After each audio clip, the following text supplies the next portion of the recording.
Halos lahat tayo ay nakarinig na ng mga kwento ng nasasapian sa mga paaralan. Madalas ay magugulat na lang tayo na bigla na lang itong mangyayari sa isang tipikal na araw. Ako si Dodong at ito ang aking karanasan. Si Yan ang isa sa mga klasikong tahimik lang. Katabi ko siya palagi dahil magkasunod ang aming apelido at madalas ay ako lang ang kinakausap niya. Matagal na kaming magkakilala at ilang taon na kaming magkaklase sa aming eskwelahan. Ang aming paaralan ay isang Catholic school at katabi nito ang aming simbahan. Dahil dito ay madami na ang mga kwentong kumakalat na katatakutan. Nasanay na kami sa mga kwentong pugot na ulong pari, mga multo sa banyo, at kung ano-ano pa. Ngunit isang araw ay napansin namin na parang nanginginig sa sulok si Yan na tila natatakot. Nang tanungin ko ito, ay bumubulong lang itong paulit-ulit na tila nagdadasal. Hanggang mag-uwian ay wala nang ibang kinausap si Yan kundi ang sarili niya. Akala ko ay hihinto na dun ang mga kakaibang nangyayari kay Yan. Kinabukasan ay pumasok ako na nakalimutan na ang mga kinilos niyang kakaiba. Ngunit hindi ko alam na mas lalala pala ang mga magaganap sa aming paaralan.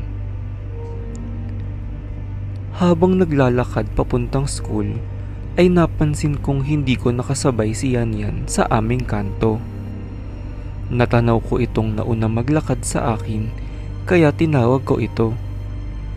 Nakakapagtakang hindi ako nilingon at dumiretso lang siya ng lakad. Hanggang flag ceremony ay nakayuko lang si Yan habang nasa pila. May mga nangangalabit na sa kanya dahil wala siyang pinapansin. Maya-maya ay nilapitan na siya ng aming guro para kausapin nang bigla itong humandusay sa sahig. Nangingisay ang katawan nito habang bumubula ang bibig at nakatirik ang mga mata. Natakot kaming lahat at nagmamadaling humingi ng tulong para madala siya sa klinik. Bilang isa ako sa mga tumulong ay napansin kong tila sobrang bigat ni Yan. Pagdating sa klinik ay hindi maipaliwanag ng nurse ang kalagayan ni Yan.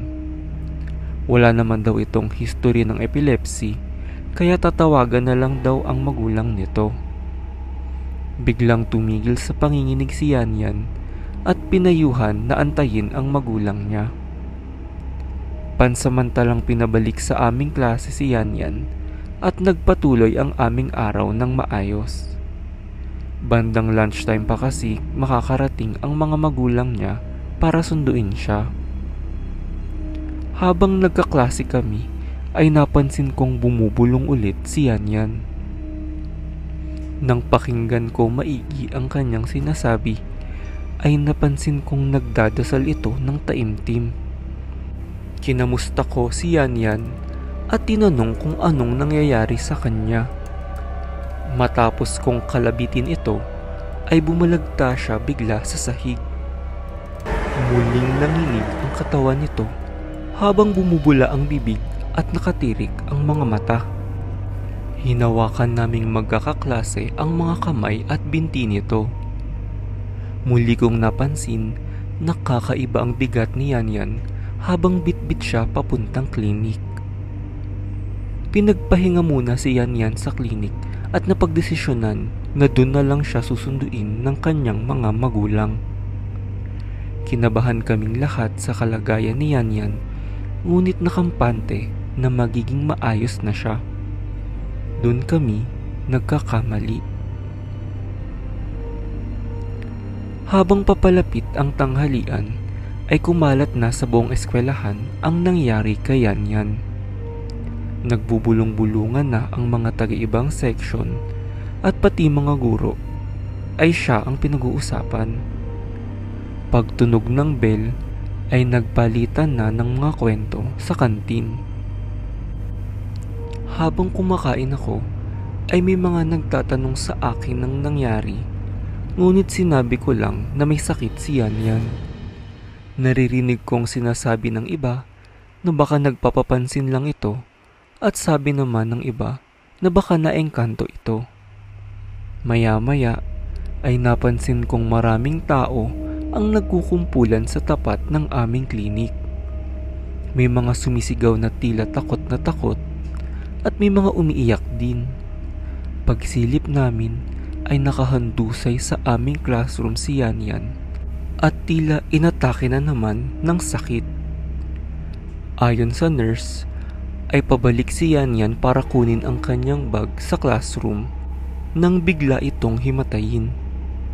Nang bubuhati na namin ito, ay nakakapagtakang hindi na namin ito kaya iangat sa lupa sa sobrang bigat.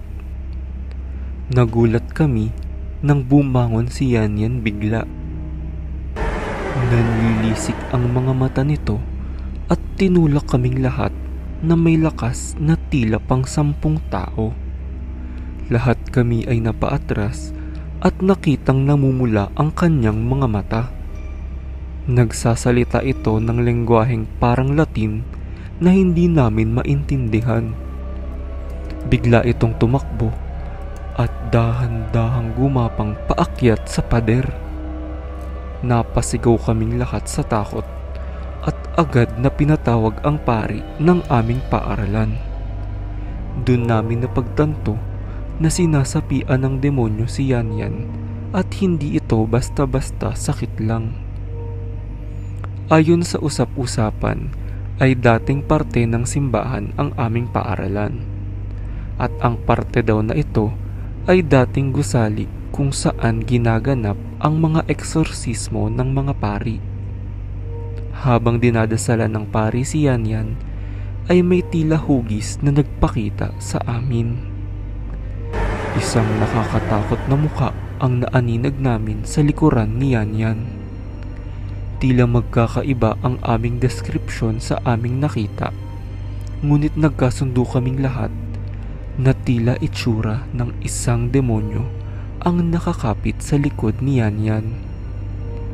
Patuloy na dinasalan ng pari si Yan Yan hanggang sa dahan-dahang kumalma ito at tila hinimatay muli. Saktong dumating ang mga magulang ni Yan Yan at pinaliwanagan sila sa mga nangyari sa kanilang anak. Matapos nun ay hindi na pumasok pa si Yan Yan. Pinadasalan ulit ang aming buong paaralan, ngunit karamihan sa amin ay hindi na bumalik pa dito sa sumunod na taon.